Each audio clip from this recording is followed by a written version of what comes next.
Hello everyone, good morning all of you. HPSC और UGC net के सभी aspirants को मेरा नमस्कार, बहुत बहुत स्वागत है एक बार फिर से आप सबका साहित्य नेट क्लासेस में।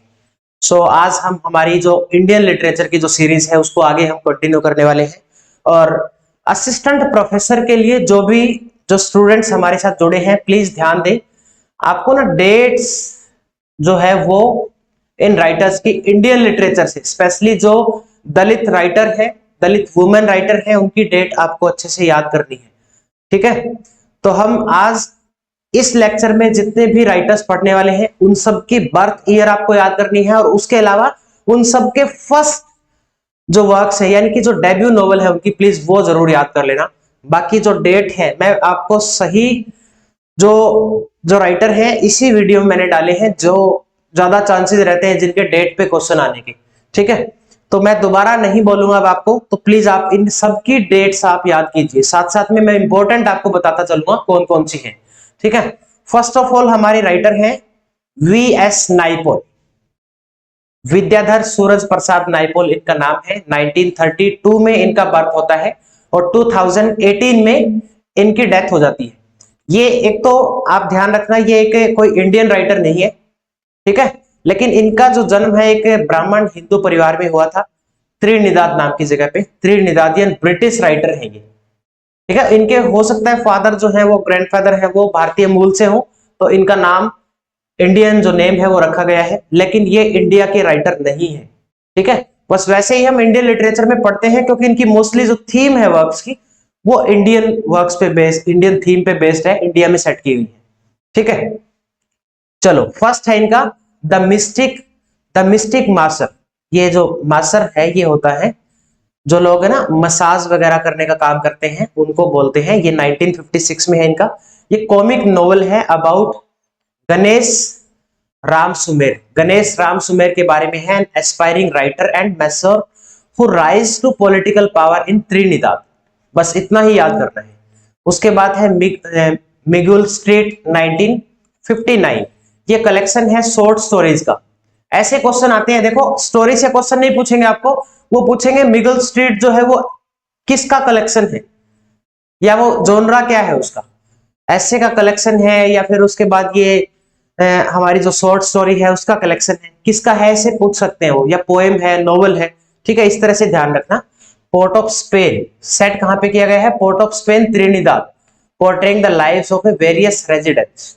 ठीक है, ये वाला इंपॉर्टेंट है जिसकी समरी आपको अच्छे से पढ़नी है। A house for mister Biswas 1961। A house for mister Biswas 1961। ये सेमी ऑटोबायोग्राफी नोवेल है। सेमी ऑटोबायोग्राफिकल का मतलब होता है कि कंप्लीट, जैसे ऑटोबायोग्राफी होती है तो वो पूरी उसकी लाइफ पे बेस्ड है, उसकी लाइफ को एज इट इज उसमें दिखाया गया है। सेमी ऑटोबायोग्राफी का मतलब है कि उसकी लाइफ के कुछ इवेंट्स जो है वो लिए गए हैं। ठीक है, उसकी लाइफ से लिए गए हैं नोवेल में। That is semi autobiographical novel about a man struggle for independence and an identity in colonial Trinidad.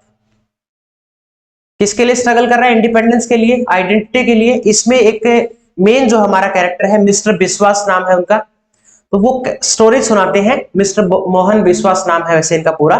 ठीक है, तो ये स्टोरी सुनाते हैं अपनी जो लाइफ में इन्होंने स्ट्रगल किया है। पहले तो जब इनका बर्थ होता है तो इनके बर्थ के टाइम पे एक पंडित जो है वो भविष्यवाणी करता है कि ये थोड़ा सा अशुभ जो घड़ी है उसमें पैदा हुआ था। आधी रात को 6 उंगलियां थी इनकी। तो वो पंडित भविष्यवाणी करता है कि ये बच्चा जो है ये आपके भविष्य के लिए, यानी कि इसके पेरेंट्स के लिए खतरा बन सकता है, उनकी मौत का कारण बन सकता है। तो इसको पानी से दूर रखा जाए, ठीक है, कुछ और पेड़ों से दूर रखा जाए, इस तरह की जगह से बोला जाता है कि इसको दूर रखा जाए। ठीक है, तो वो ऐसे ही करते हैं। लेकिन एक बार ये अपने फादर की जो बकरियां थी वो चराने के लिए जाता है, तो वो बकरियां भाग जाती है वहां से। भागने के बाद ये भी वहां से डर के लिए गायब हो जाता है, डर के मारे, क्योंकि इसको लगता है कि अब घर वाले पीटेंगे। तो उसका फादर उसको ढूंढते हुए आता है और उसको लगता है कि मेरा बेटा जो है वो नदी में डूब गया। वो छलांग लगा देता है उसमें, और वो बेटा तो डूबा नहीं, फादर डूब गया। तो पंडित की भविष्यवाणी सच हो जाती है कि ये तो देखो इसके फादर की डेथ हो गई है इसकी वजह से। तो वो फिर कुछ टाइम बाद घर से निकल लेता है, कहीं और चला जाता है रहने के लिए। ऐसे करते करते बहुत जगह पे भटकता है। ठीक है, लास्ट में जाके जब एट द एज ऑफ 46, वैसे इसकी शादी हो जाती है। एक तुलसी फैमिली में ये जाता है काम करने के लिए। तुलसी फैमिली में सामा नाम की एक लड़की है, उसके साथ ये शादी नहीं करना चाहता हालांकि, लेकिन घर वाले जबरदस्ती इसकी शादी करवा देता है, तुलसी फैमिली वाले ही। उस घर में बहुत सारे लोग रहते थे, उसमें 15-16 जो है वो बहनें हैं, और भी बहुत सारे लोग थे उनके। तो इसको पसंद नहीं था वहां का एनवायरनमेंट, यहाँ से वो छोड़ के फिर चला जाता है कहीं और। तो लगभग लगभग 46 की एज में आते आते इसने अपना खुद का घर बनाया था, ठीक है, और इसकी डेथ हो जाती है उसी घर में। तब इसको थोड़ी सी पीस मिलती है, थोड़ी शांति मिलती है कि चलो मैंने अगर मेरी डेथ हुई है तो मतलब मेरी डेथ होने वाली है तो मेरा खुद का घर है, ठीक है, मेरे बच्चों को भटकने की जरूरत नहीं है। तो इस तरह से इसमें क्या दिखाया है, एक स्ट्रगलिंग लाइफ को डिपिक्ट किया है, ठीक है, मिस्टर बिस्वास के थ्रू।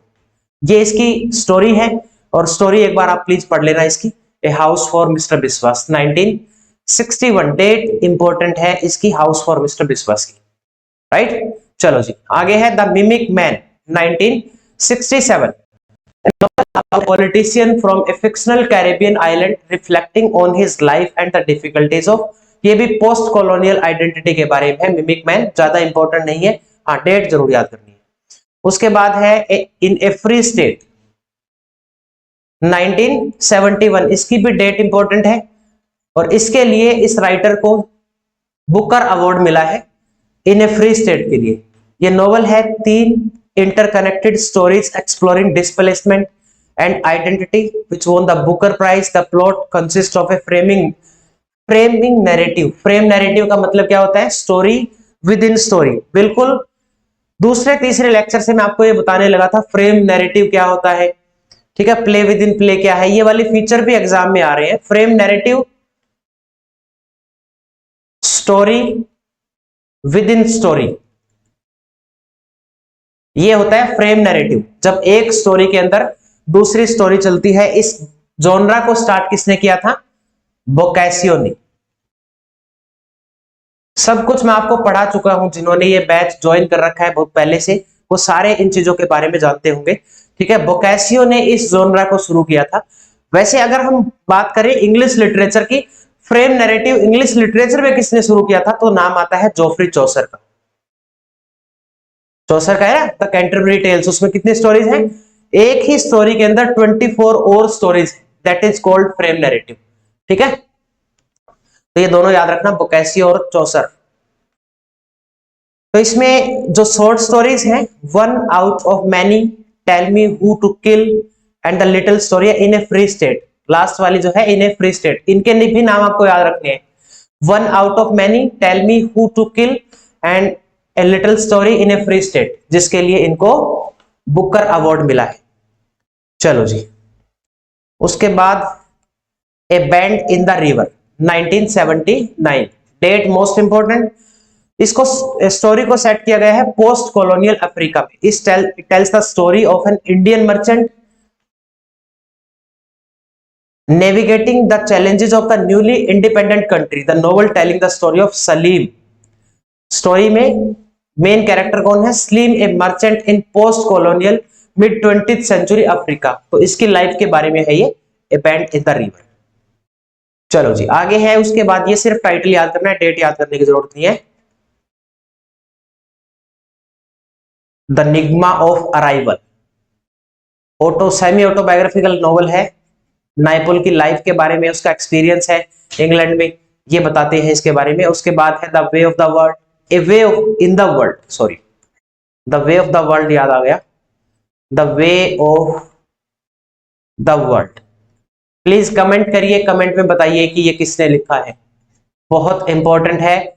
और यहां से हर एग्जाम में लगभग लगभग आज तक टोटल अगर हम बात करें तो 10 से 12 बार, चाहे नेट के मिला लो या फिर सेट का एग्जाम मिला लो या कोई और एग्जाम लगा लो, 10 से 12 बार क्वेश्चन यहां से आ चुका है the way of the world से।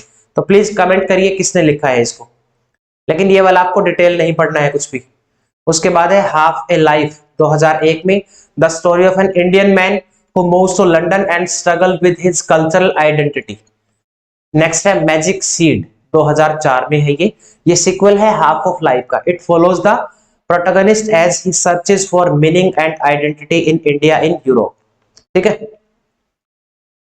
चलो जी, अब इनके नॉन फिक्शन है मिडिल पैसेज सिर्फ टाइटल याद करना है। एरिया ऑफ डार्कनेस 1964, ये वाला इंपॉर्टेंट है। और ध्यान क्या रखना है इसमें, ये इंडियन ट्रायोलॉजी लिखी है इन्होंने, इंडियन ट्रायोलॉजी, और ये इंडियन ट्रायोलॉजी की फर्स्ट इंस्टॉलमेंट है। An area of darkness first instalment है 1964 में। जब ये एक्सपीरियंस है उसके बारे में, जब वीएस नाइपोल जो है पहली बार विजिट करते हैं इंडिया में, offering a critical view of the country social and cultural issues के बारे में जब वो देखते हैं, that is the first part of Indian trilogy. अब दूसरा पार्ट कौन सा है इंडियन ट्रायोलॉजी का? इंडिया, सबटाइटल है ए वाउंडेड सिविलाइजेशन 1977। ये एरिया ऑफ डार्कनेस के बाद का है, इसमें भी सोशल और कल्चरल इश्यूज की बात है। देन उसके बाद है थर्ड जो पार्ट है, India a million mutinies now 1990। ये फाइनल बुक है इसकी इंडियन ट्रायोलॉजी की। तो आपको याद क्या रखना है, इंडियन ट्रायोलॉजी में कौन कौन सी 3 बुक्स हैं, 3 इंस्टॉलमेंट उनकी याद करनी है, तीनों की डेट मोस्ट इंपोर्टेंट है। चलो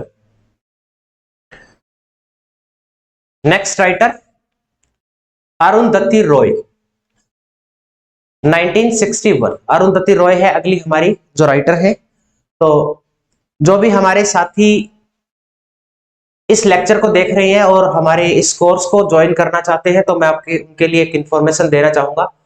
अभी ऑफर जो है वो चला रखा है असिस्टेंट प्रोफेसर बनने के लिए, स्पेशल आपके लिए बैच जो है चलाया हुआ है। तो आप हमारे इस बैच को ज्वाइन कर सकते हैं। आपको इसी तरह से 200 प्लस लेक्चर्स जो है वो प्रोवाइड किए जाएंगे, और पूरा का पूरा जो एमसीक्यूज की सीरीज है वो भी आपको प्रोवाइड की जाएगी, प्लस साथ में स्टडी मटेरियल आपको कंप्लीट दिया जाएगा। ठीक है।